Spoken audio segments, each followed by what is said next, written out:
మన ఊరి ముచ్చటకు స్వాగతం. రానున్న ఎంపీటీసీ జెడ్పీటీసీ ఎన్నికల నేపథ్యంలో గురువారం బీర్కూర్ మండల ప్రజాపరిషత్ కార్యాలయంలో వివిధ రాజకీయ పార్టీల అభ్యర్థులతో మండల నాయకులకు సమావేశం నిర్వహించారు.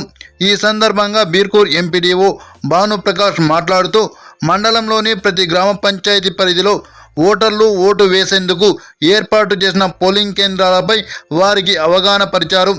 దీనితో పాటు పోలింగ్ కేంద్రాలతో ఏర్పాటు చేయబోయే వసతులపై ఆయన వారికి వివరించారు.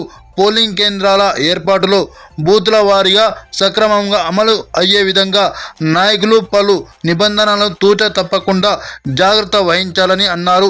జెడ్పీటీసీ ఎంపీటీసీల వారీగా బ్యాలెట్ పత్రాల ద్వారా స్థానిక సంస్థల ఎన్నికలు జరగనున్నాయని అన్నారు. ఎన్నికల నిర్వహణలో అభ్యంతరాలు సూచనలు ఉంటే అందించాలని ఆయన రాజకీయ నాయకులను కోరారు. సౌకర్యాల నిమిత్తం అవసరమైన చర్యలు తీసుకోవడం జరుగుతుందని అన్నారు. ఈ కార్యక్రమంలో ఎంపీఓ మహబూబ్, బీర్కూర్ మండల మాజీ MPP Tilakeshwara Raghu, Congress party senior నాయకులు సానెబ్ గంగారాం, బీఆర్ఎస్ నాయకులు తదితరులు పాల్గొన్నారు.